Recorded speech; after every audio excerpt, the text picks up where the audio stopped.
I don't know what happened, but for some reason, the first one didn't go through. So I am trying again. All right, here we go. If you have not downloaded the worksheet and slides, go ahead and go to the Facebook group on the Road to Full Time. It is over here in the Facebook group, and you just go to files, and it's a PDF, so you can print it out. So we'll just go through some slides, and then I'll go into InDesign and actually show you how to click around, okay? All right, let's see. So let me go ahead and just make this big. I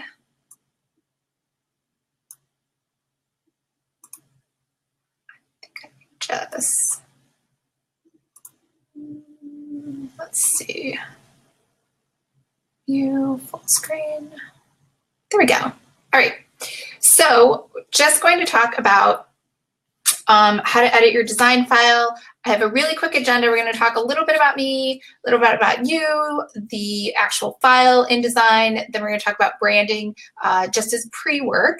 And then we're going to talk about how to actually go in the file and edit it. So I'm not going to give you a full tutorial on how to use InDesign from beginning to end. I'm just going to teach you what you need to know to edit this actual file.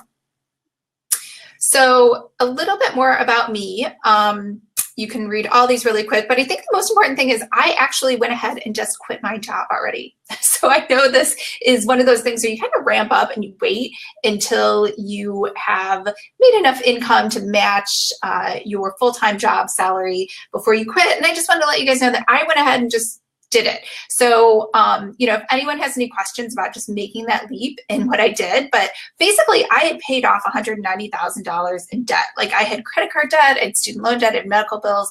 I had so much debt. And so I basically just lived like a pauper. Like I was a true minimalist. I bought nothing. I really ate nothing. I did nothing. I didn't go out.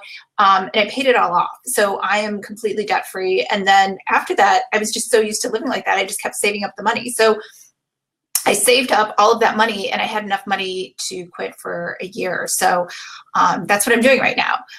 And so when I say my side hustle, and I know it's all over the place, I said I had all four, and thanks to Kat, I was going to give one up actually, and she said it was okay to do all four because I think you guys know she does a ton of things.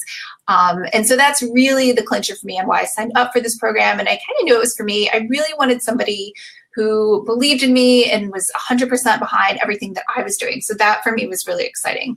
And that's why I'm in the program with all of you guys.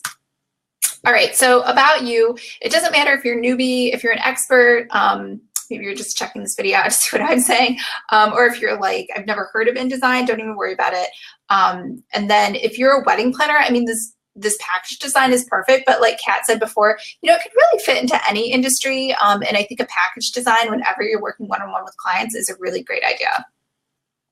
So what did you receive? You got a zip file. So if you haven't opened the zip file, you have inside there 3 PDF files, and we'll go through all of those. You have one InDesign file, and then you have a folder with a lot of images. So don't delete any of them. I'm going to go through each of them once we get to that part and tell you exactly what they're for and what you should be using them for. So I guess we're already at that part. So the first file is curating the perfect package guide. So let me just go over to those files now. I think you can see this.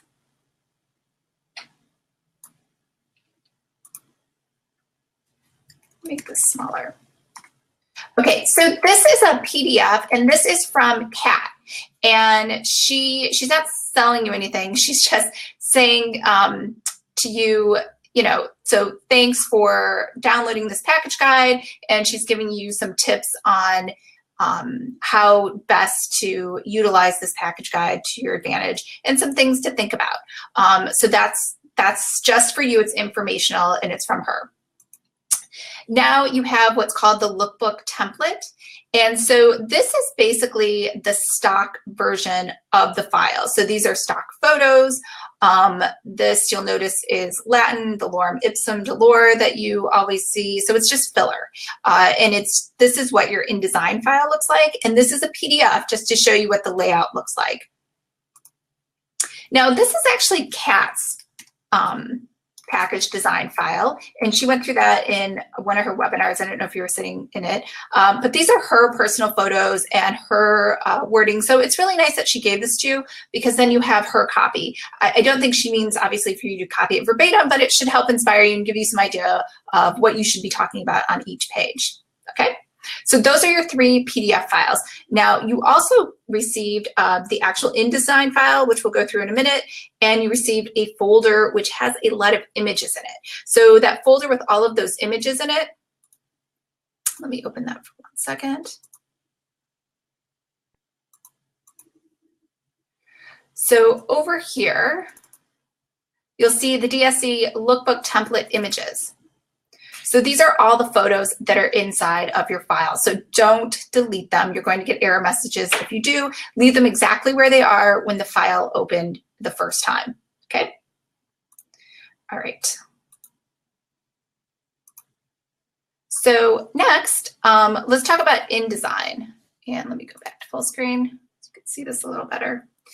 Okay, so if you have a Mac or a PC, it doesn't matter. It works on either machine. But you need a minimum of 8 gigs of RAM. Now, I would strongly recommend having double that. I don't believe you're going to see any movement at all within InDesign if you only have 8 gigs. I think your machine's going to be really slow. Except the only exception I will say is for a MacBook Air.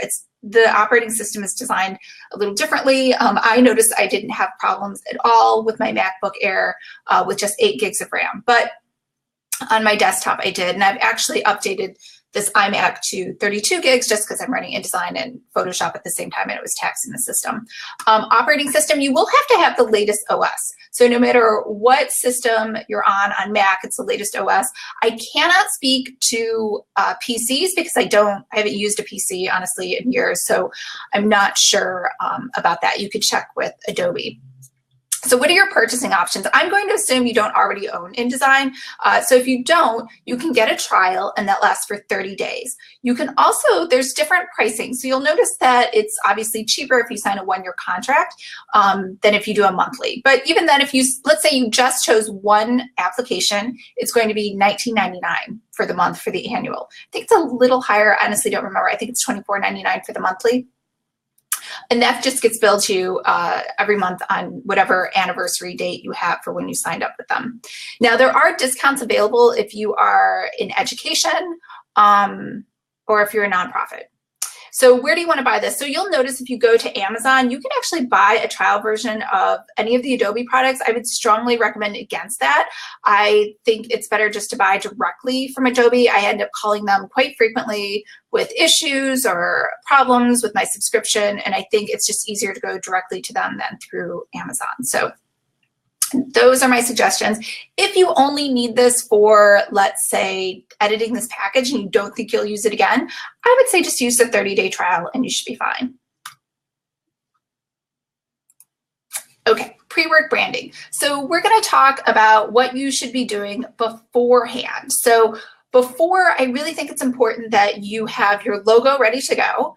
You know exactly what font you're using for headers, your taglines, and your text, your quotes, and little accent fonts. It's going to make the process so much faster. And quite honestly, if you try to add it later or make an error, we'll see that there's error messages that you get if you don't have all the fonts preloaded.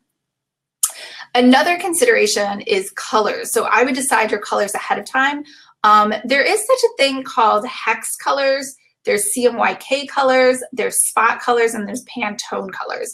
It doesn't matter which one you choose, and if you're not really familiar with any of those terms, then just disregard. Just know that your primary color is purple, your second is blue, and make sure that you know which system you're using. Most likely, you're going to be using the RGB system, which will give you a hex color number. And then remember, everyone uses black and white. And so this just here is an example of a logo that I've done for someone, and these are their colors. All right, so this was a cat tip, and this was on photos and images. So where to save them? Remember that file folder we talked about that had all the images? That is the same folder where you want to save all of your images. So again, this is all pre-work, and I would 100% recommend having all of your photos chosen. I mean, that's the purpose of why Kat provided you with the PDF file, so that you know exactly what photos you want to place where inside that file. So once you get in there, you can just start placing those files and not having to worry about going back and forth and looking for things and not looking for things and trying to paste things in. So definitely load up all of your images into there first. The other Kat tip was on photos and, you know, getting professional photos done. And I think you can see the ones in her package design file.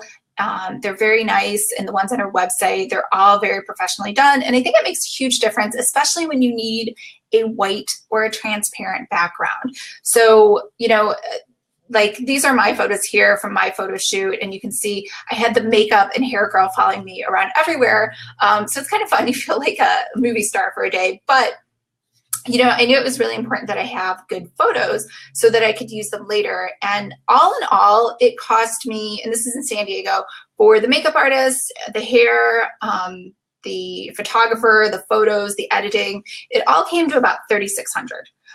There are less expensive options, and you could barter with somebody, but I actually picked a wedding photographer, and I really liked the work that he did. And so he had never done lifestyle photos before, so this was a first for him, but I think they turned out really well. And plus he was used to going around on site, so we went to about 5 different locations as well during that day. So just something to think about. All right, so let's just talk about the actual editing. So when you first open your file, you're going to get a lot of errors. So let me just minimize this, and we're going to go back to the desktop. So this is your package guide.zip, and this is what either Emily, I'm not sure, maybe Kat sent to you directly. It's going to open up in this folder called package guide. Now, when you open this folder, there's all those files that we saw before. There's the lookbook template images where you are also going to save your own personal files and images. And here is the InDesign template. Now, here's the first error message you're going to get. It's about links, and it's going to tell you that some links to sources are missing. Do not think of links like URL links. These are links to a file, to an image file. So InDesign doesn't actually hold any of your images. You don't copy and paste them in there. You place them in there. And what that means is InDesign remembers where those files are located somewhere on your drive. So we're just going to say, okay. This is the second error message you're going to get. It's going to tell you that there's some missing fonts. Now, don't worry too much about this. These are actually the fonts that Kat uses, and probably they're premium fonts, and this is the reason you do not have them. If you have your own fonts, like we were talking about before, I suggested gathering all of your fonts ahead of time, so you can load them into your machine, and then you won't receive this error message anymore. So we can go ahead and close this and just go ahead and ignore it, because you're going to use your own fonts. Now, I suppose it's possible you could have fonts that are exactly the same as Kat's, in which case, you know, hopefully they're already preloaded on your machine, and then you'll actually get less errors. It will only flag an error when the program cannot find either that image file or that particular font on your computer. So the first thing I do, if you notice here, this is pink writing with a little blue haze. This is not actually how Kat designed it. This is simply, or Kat and Bonnie, I should say, designed it. This is simply trying to save memory on your computer. So I usually go over here to View and then Overprint Preview, and it goes away, because I like to see the file exactly how it's going to print out. Because I have tons of memory too, I go to View, Display Performance, and I do High Quality Display. So I never have to worry about any of my images or my text or anything becoming pixelated. All right, so so the way to fix the font error is just to have them preloaded. The second thing, the way to fix the images error is through a link. So you're going to go up here to Window, and you're going to go to Links. So you'll see all these little red question marks, you know, like these are missing, where can I find them? This is the name of the file. So you'll see cat fave65.jpg. So all you need to do is find one file, because the rest of the files are in that same folder. And InDesign is smart enough to know where to find the rest of the file. So you can double click this. If you pull this down, you're going to see all the information about this particular file. It's going to show you that it's missing, that it's in it's RGB, it's going to tell you the dimensions, basically everything and anything you've ever wanted to know, and it's going to tell you that she had it edited in Adobe Lightroom. All right, so go over here to this little link. It's gonna say relink when you click it, and it's gonna bring up folders. So what you can do, it kind of already knew, it had a feeling it might be in here, so you're gonna go in here, and that was Cat64, and we found it. So we're gonna say Cat64. And it's going to relink, and you'll see all of those little error messages, those little red question marks have all gone away, because InDesign, like I said, is smart enough to know where all the rest of your files are. So now your link errors are gone. So if you look at my desktop, I don't know if yours will look exactly the same when you bring up InDesign. Let me try to make this bigger for you. But over here, what I've done is if you go to Window, you go to Workspace, and then choose Typography. So that's my default workspace, and it pretty much gives me all the tools that I need. If there's a tool that you are missing and you'd like to use, all you have to do is go to Window and then select any of these. So for example, let's select Pages, because I like to use that. And this is going to show you all of your pages in a mini layout format. So over here is your workspace where you're actually going to do some of the editing. So we'll page down, but if I wanted to jump to a particular page, I could double click it over here, and I've jumped to that page. So you'll notice that these pages are listed here, and they have little A's on them. So A just means master, that's all. So the master sheet has been applied to all of these pages, and that's probably just formatting that Kat or Bonnie used to guide each of those pages.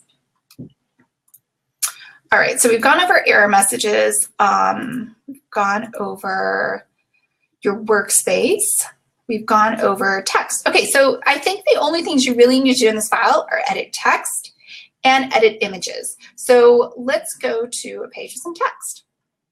All right, so over here, let's say I want to edit something. All I have to do is make sure over here the T should be easy to remember. It's the type tool. So anytime you hover over these items on the left, it'll tell you exactly what tool this is. The only one you need to worry about is the type tool to make edits. You'll notice as soon as you select a tool, this menu at the top will change, because each tool has a different menu that corresponds with it. So once you select the type tool, let's say instead of welcome header, you're going to say, hello, I'm Lisa. And that's it. You're done. You've changed the text, but it's pink, and let's say my colors are purple. So all I have to do is go back, select that text, and remember the type tool has to be selected in order for you to work with text. Go up here, you'll see this little T at the top, and you can select any color you want. So I said my color was purple, but I actually don't see it in here. So I can go down here to show swatches, show color swatches, show color groups. If you're not sure what that is, go ahead and ignore it. You don't have to do any of those items if you don't want. You can simply go ahead and choose an entirely new color. So oops, I'm going to choose a purple. So I'm going to go up here.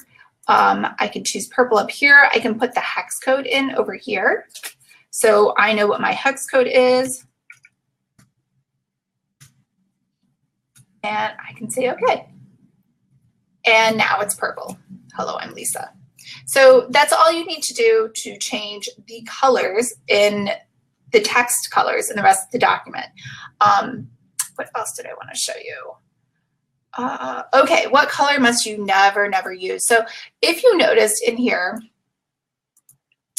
it will always give you, let's close that, none, which means no color, registration, paper, and black. You must never ever choose registration. What registration does is registration will take in all of the colors, red, green, blue, in order to make that black. It's the same color as black down here. You just want to make sure that you don't select that, because otherwise you're going to probably run out of ink. The people that are printing your document are going to run out of ink. So just never use registration. All right, how to change the font and text size. Okay, so let's say I really want people to know that I'm saying, hello, I'm Lisa. It's too small for me. I can go up here and I can change the font size. So I'm gonna make it a 30. If I want to, so that's the size. And let's say Dido is not my core font. My core font is Big Caslon. So I can just select it from over here. So it's pretty easy. Anything you want to do, you can just select it and then change it. You just have to make sure the type tool is selected. All right, so next let's just talk about images. This is really easy. If you want to use the images that are already there, I think you can check with Kat. I believe these are stock images you were given, but don't quote me on that. But let's say you want to place another image in here. What I would first suggest doing is going in here. You want to make sure you have the black selection tool selected. There's a direct selection and a black selection. I'm just going to teach you how to use the black selection tool at the top. You're going to highlight the area just by clicking on it once, and then you're going to hit the delete key. That's all you have to do. So once you want to add a new image into there, you're going to go up to the menu at the top. You're going to go File and Place. And remember, we placed all of our images into that other area, into that other folder. But I'm just going to grab an image from any other folder. I'm going to grab it from here. And all you have to do is say Open. Now you'll notice I'm moving my cursor around. This is what's called a loaded cursor. And that means the cursor has the image ready to go. So what you're going to do is you're going to drag and drop to place that image somewhere. So I want it to start here in the corner. I'm going to click once and drag it. Now it's going to keep the proportions, and then I'm going to let it go. And there's my image. That's all you have to do. If you want to move it, you can just grab it and move it down or up. So now it's kind of centered. Okay. All right, so that's it. All you have to do is go through this document, just edit your text, change your image, put your logos in, make your color changes, and you should be all set. So thanks so much. And if you have any questions, let me know. But I've tried to make this as simple as possible. Again, there's a ton, 100 different things you could do in InDesign. I'm just trying to show you the easiest way to edit your file and have it up and running so you can be good to go. Oh, one last thing I should mention is how do you save this file? So to save this as a PDF, because probably your clients won't have InDesign, you'll just go to File, Export. And then over here, you can download it, pick the folder where you want to put it. Make sure the format chosen is Adobe PDF. You can export it as JPEGs or InDesign Markup, which is an older version, HTML or whatever you want. But we're just going to do Adobe PDF. You're going to click Save. Over here, it's going to give you some choices. If you're not sure what these are, I would say just leave them alone. The default choices are usually fine, and then just say Export. It's going to say that these fonts are missing. That's okay. This is just going into a PDF. It's probably not likely that anyone's editing your file. And again, like we mentioned, you probably won't get those font messages because you're going to load your own fonts. Sometimes though, even when you change all the fonts in a document, it will still, InDesign will still tell you that there are missing fonts. But you can ignore those. Your file is perfectly fine. All right, well, thank you, and email me if you have any questions.